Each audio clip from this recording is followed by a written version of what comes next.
আসসালামু আলাইকুম, সুপ্রিয় দর্শক, স্বাগত জানাচ্ছি যে কথা জানতে চান অনুষ্ঠানে। আমি মোস্তফা ফিরোজ এবং আমার অপর প্রান্তে যুক্ত আছেন ডাক্তার আব্দুল নূর তুষার। তিনি গণমাধ্যম ব্যক্তিত্ব। তুষার ভাই, আপনার কাছে জানতে চাই, আজকে জাকসু নির্বাচন নিয়ে হঠাৎ করে ছন্দপতন। সেটা হলো, ডাকসু নির্বাচনটা খুব মোটামুটি ভালো হলো, কিন্তু জাকসু নির্বাচন সকাল থেকেই পাল্টাপাল্টি অভিযোগ করতে করতে শেষে 5টা প্যানেল ছাত্র দলের বাইরে মোটামুটি সব প্যানেলই বর্জন করলো।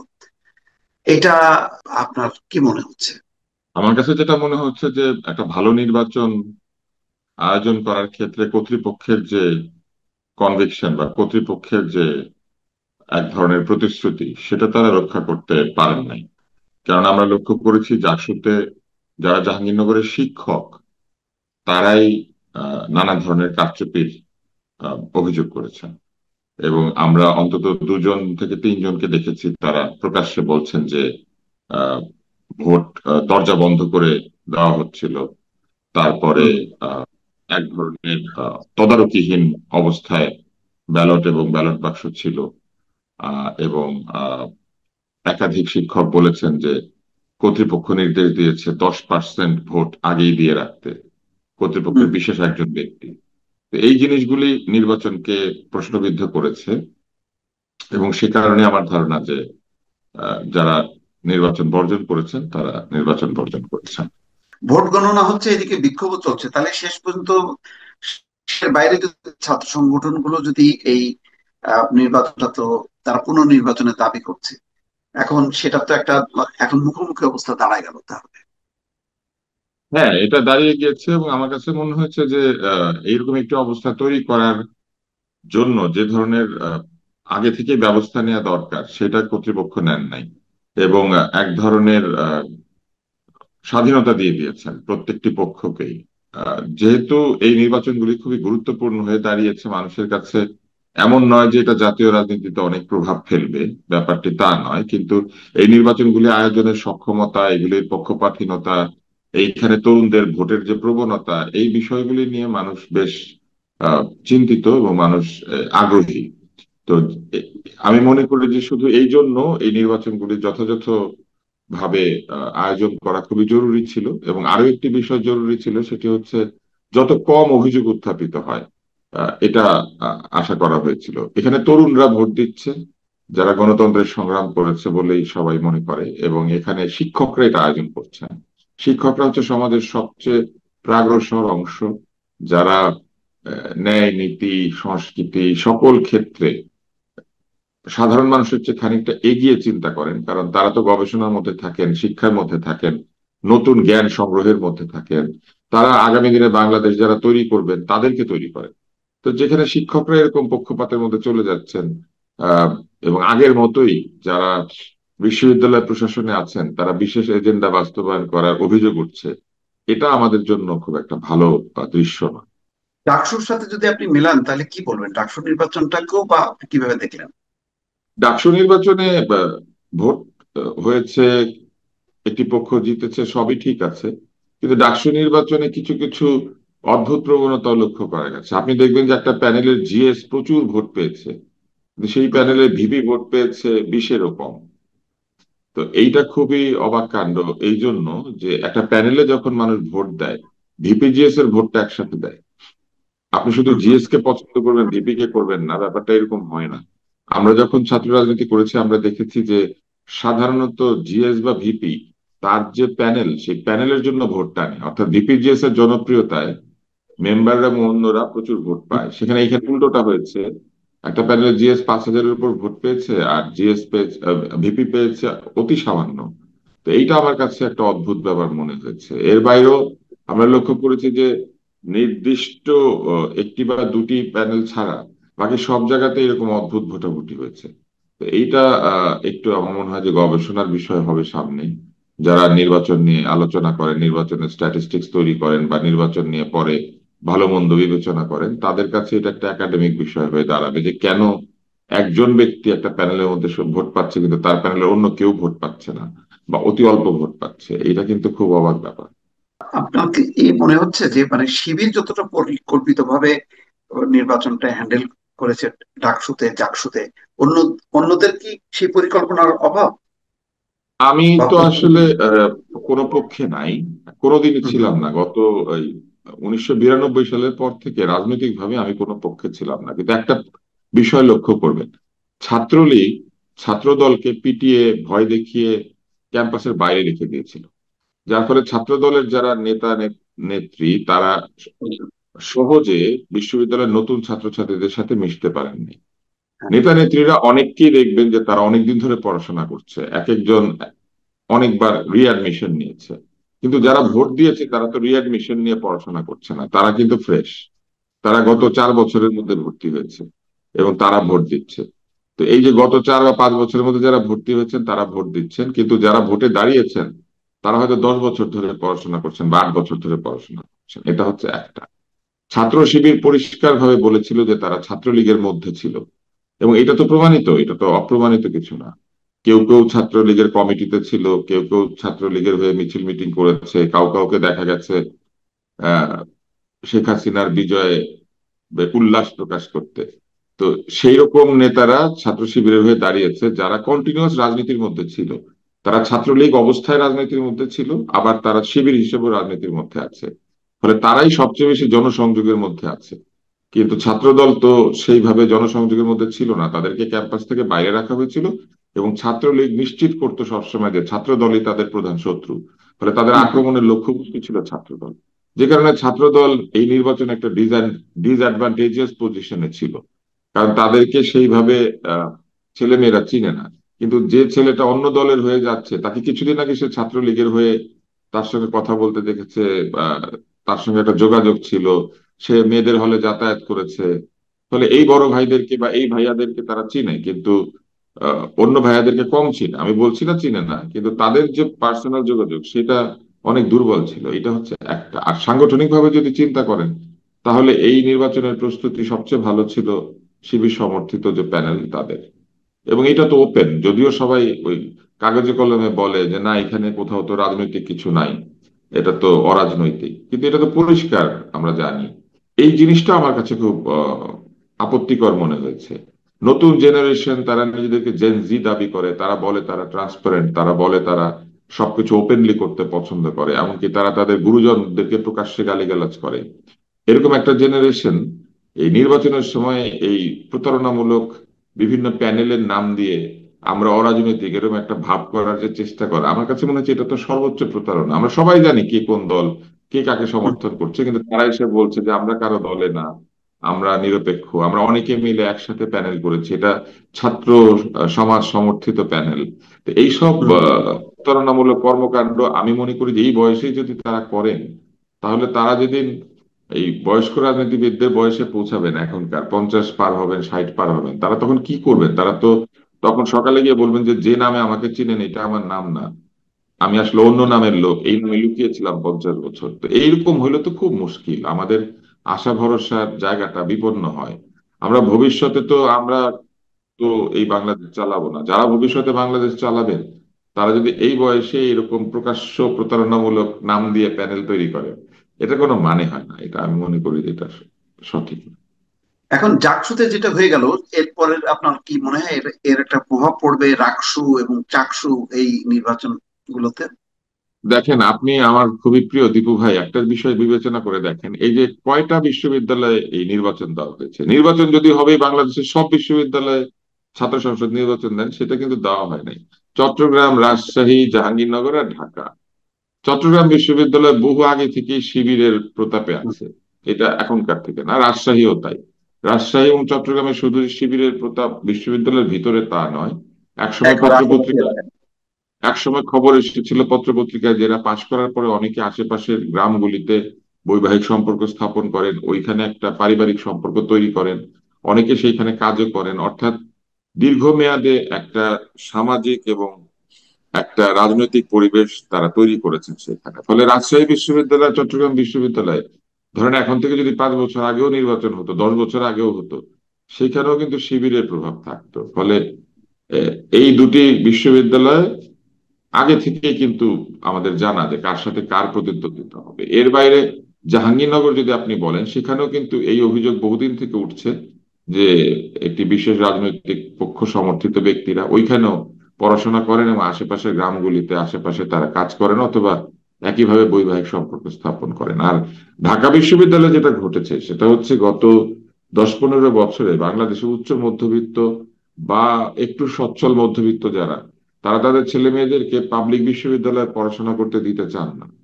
ঢাকায় যে এত গভীরভাবে ঘনীভূত প্রাইভেট বিশ্ববিদ্যালয়গুলি আছে, এগুলিতে যারা পড়াশোনা করেন দেখবেন যে অধিকাংশই ঢাকা এবং পার্শ্ববর্তী এলাকা অথবা বড় শহর থেকে আসা উচ্চ মধ্যবিত্ত বা উচ্চবিত্তদের ছেলে মেয়েরা পড়াশোনা করেন। আর পাবলিক বিশ্ববিদ্যালয়ে অনেকগুলি ঘটনা ঘটেছে, যার মধ্যে একটি হচ্ছে শেখ হাসিনা হঠাৎই মাদ্রাসা শিক্ষাকে সরাসরি বিশ্ববিদ্যালয় শিক্ষা সমান করে দিয়েছিল, ফলে প্রচুর পরিমাণে ছেলে মেয়ে এসেছে যারা আগে থেকে রাজনৈতিক ভাবে খানিকটা প্রভাবের মধ্যে ছিল, যারা একটু দরিদ্র, যাদেরকে আর্থিক সামাজিক মানসিক সহায়তা দিলে পরে তারা অনেক সময় ওই সহায়তার কারণে রাজনৈতিক পক্ষে ভোটাভুটি করে। ফলে ঢাকা বিশ্ববিদ্যালয়ের যে রাজনীতির চিত্র, সেটা একটা দীর্ঘ সময় ধরে ধীরে ধীরে বদলে গিয়েছে, যেটা ভিপি নুরের নির্বাচনের সময় আমরা উপলব্ধি করেছি। আর আরেকটা হচ্ছে ছাত্রলীগ আহ, একেবারে নেতা তৈরির বা বিভিন্ন দলের নেতা নেত্রীদেরকে প্রতিপালনের জন্য এক ধরনের ফার্ম খুলেছিল।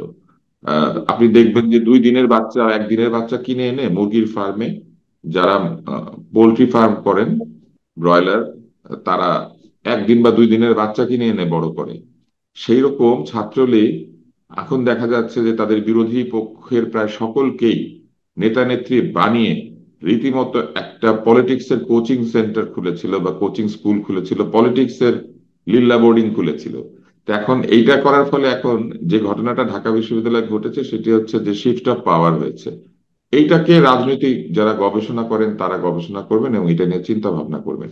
আমি দূর থেকে দেখা যে আমার অ্যানালিসিস সেটা বলি, এটা ভুলও হতে পারে, কিন্তু আমার অ্যানালিসিস হচ্ছে যে দীর্ঘমেয়াদে পাবলিক বিশ্ববিদ্যালয়গুলি আহ, ক্রমাগত কম আর্থিক সুবিধা আছে এমন অভিভাবকদের ছেলে মেয়েদেরকে দিয়ে পূর্ণ হচ্ছে, এবং প্রাইভেট বিশ্ববিদ্যালয়গুলি আহ, একটু বেশি আর্থিক সুবিধা পাওয়া ফ্যামিলিগুলির ছেলে মেয়েদেরকে নিয়ে নিচ্ছে। ফলে একটা শিফট অফ ইকোনমিক ইমব্যালেন্স বা ব্যালেন্সও হয়েছে।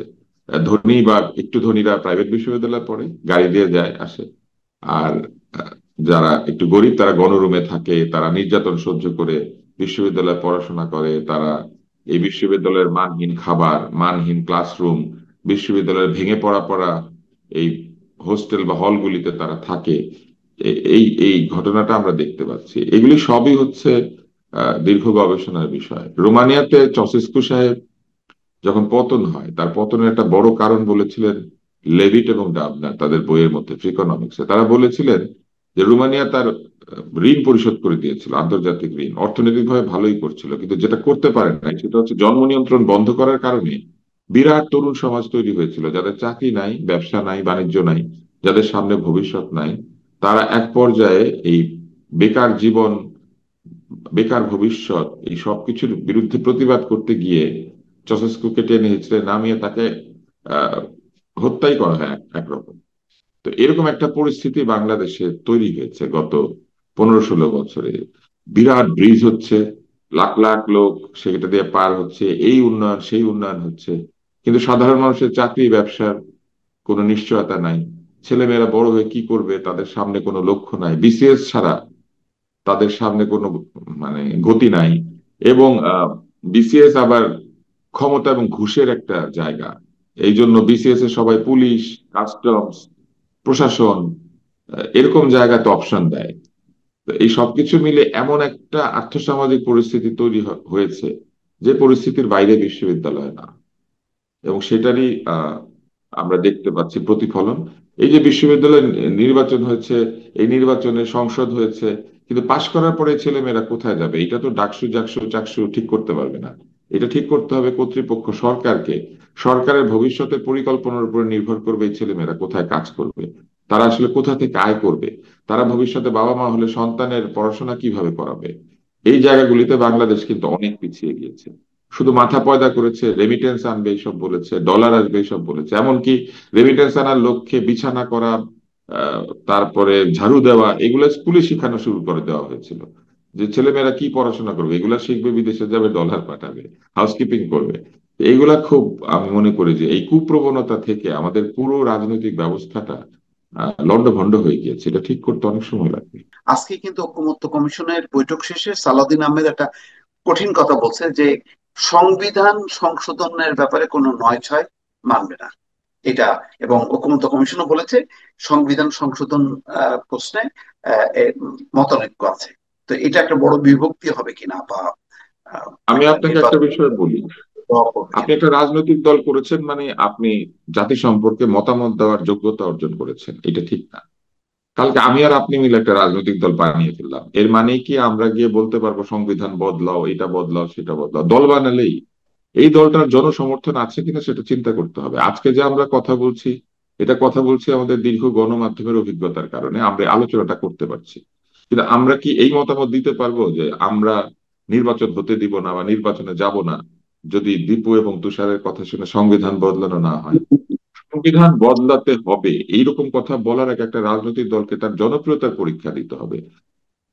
গায়ে মানে না আপনি মোড়লের মতো এই গত 6 মাসের মধ্যে দল তৈরি করে সরকারের পৃষ্ঠপোষকতায় মার্চ করে তারপরে আপনি এসে বলবেন সংবিধান বদলে দিতে হবে, কারণ আপনি জানেন যে সংবিধানের অদল বদল না করলে পরে ক্ষমতার বাটোয়ারায় আপনার জায়গা পাওয়া কঠিন হয়ে যাবে। এবং আমি মনে করি যে সংবিধান বদলাতে হবে, এটা ঐকমত্য কাদের মধ্যে? রাজনৈতিক দলগুলির মধ্যে। তাহলে জনগণ যাকে সরাসরি ভোট দিয়ে সংসদে পাঠাবে সেখানে বসেই তো তারা ঐকমত্যের আলোচনা করতে পারেন, কারণ জনপ্রিয় দলগুলি যাদের সামান্য জনসমর্থন আছে তারাই তো যাবে সংসদে। ফলে এই জনসমর্থিত দলগুলিকে বাদ দিয়ে গায়ে মানে না আপনি মোড়ল ভুঁইফোড় সমস্ত রাজনৈতিক পক্ষ যদি শত শত দল বানিয়ে এসে বলে আমরা সংখ্যায় বেশি, আমাদের কথা শুনতে হবে, পিয়ার লাগবে, নিম্ন কক্ষে পিয়ার লাগবে, উচ্চ কক্ষে পিয়ার লাগবে, এরকম নানান দাবি দেওয়া তুলে তারা বলতে থাকে যে এটা না হলে নির্বাচন হবে না, ওইটা না হলে নির্বাচন হবে না। আরে বাবা, তুমি তো জীবনে কোনোদিন নির্বাচনে দাঁড়াওই নাই, তোমার জীবনে তো নির্বাচন ঘটনাটা ঘটেই নাই। এই তো তাও ছেলে মেয়েরা ডাকসু জাকসু নির্বাচন করলো। তোমরা যারা এইসব দাবি করছো বা আপনারা যারা এসব দাবি করছেন, আপনারা তো জীবনে কোনোদিন 10টা ভোটের জন্য মানুষের সামনে দাঁড়ান নাই। ভোট কেমনে পায়, ভোট কেমনে দেয়, জীবনে নিজের নাম কোনো ব্যালটে দেখেন নাই। আপনারা এসে বলছেন এইভাবে ব্যালট হবে, ওইভাবে ব্যালট হবে। আপনারা জিতেন, জিতে সংসদে যান, গিয়ে ওইখানে ঐকমত্যের সংসদ তৈরি করেন, ওইখানে আলোচনা করে সংবিধান একবার কেন যতবার খুশি বদলান। কারণ ওইখানে জনগণ আপনাদেরকে রায় দিয়েছে যে আপনারা এই সংবিধান দেশ জাতি সম্পর্কে এরকম পরিবর্তনমূলক ব্যবস্থা নেওয়ার জন্য যথেষ্ট সমর্থিত। সেটা না করে আহ, এক ধরনের পক্ষপাতের ভিত্তিতে ডেকে এনে এক ধরনের সিলেক্টিভ প্রক্রিয়ার মধ্যে দিয়ে অমুক আসতে পারবে, তমুক আসতে পারবে না, একে ডাকবো ওকে ডাকবো না, এইভাবে ঐকমত্য করে তারপরে সংবিধান বদলের যে চেষ্টা, আমি তো মনে করি বিএনপি এটা ঠিক বলেছে যে সংবিধান বদলে নির্বাচন করার কিচ্ছু নাই। নির্বাচন করে সংবিধান বদলান, নির্বাচন করে বাংলাদেশে পরিবর্তন আনেন জনসমর্থিত রাজনৈতিক দলগুলিকে দিয়ে। এক ধরনের ব্যক্তি সমর্থিত ব্যক্তির স্বার্থ কিংবা কিছু লোকের কোটারি স্বার্থের জন্য এই পরিবর্তন বাংলাদেশের জন্য ক্ষতিকর হবে। আমি মনে করি সালাউদ্দিন সাহেব ঠিকই বলেছেন, এই এই অবস্থানটা ঠিক আছে। কেননা এই যে ঐকমত্য কমিশন, সেখানে বিশাল ভোটার আছে, এরকম রাজনৈতিক দল তো নিষিদ্ধ অবস্থায় আছে। রাজনৈতিক দল নিষিদ্ধ অবস্থায় থাকুক, তাতে কিছু আসে যায় না, কিন্তু এই কমিশনে যদি কেউ দাবি করে এখানে বাংলাদেশের সকল নাগরিকের মতামত প্রতিফলিত হচ্ছে, এটা সাধারণ অঙ্কে প্রমাণিত হবে, সাধারণ গবেষণার অঙ্কে প্রমাণিত হবে যে এই স্যাম্পল সঠিকভাবে কালেক্ট করা হয়নি। এই যে পপুলেশনকে দিয়ে এই পরিবর্তন আনার চেষ্টা করা হচ্ছে, সেই পপুলেশনে বিরাট সংখ্যক ভোটারদের কোনো প্রতিনিধি নাই। এবং এর মধ্যে জাতীয় পার্টিকে আগুন ধরিয়ে দেওয়া হচ্ছে। আপনি একদিকে ঐকমত্য করবেন, আরেকদিকে রাস্তায় পার্টির অফিসে আগুন ধরানো হবে, পার্টি নিষিদ্ধ করার দাবি উঠবে। তো এইটা কি ঐকমত্যের পরিবেশ? ভোটের পরিবেশ ভোটের পরিবেশ করে চিল্লাপিল্লা হচ্ছে, কিন্তু ঐকমত্যের পরিবেশে কি আছে? আপনি যে দলের সাথে আলোচনা করছেন সেই দলকে বাইরে পুড়িয়ে দিচ্ছেন তার অফিস। তো এটা কিভাবে হয়? তাহলে কি সংকটে পড়লে কিছুক্ষণ আগে প্রধান উপদেষ্টা বলছেন যে ফেব্রুয়ারির প্রথম দিকে নির্বাচন করা ছাড়া তার আর কোনো বিকল্প নেই সরকারের।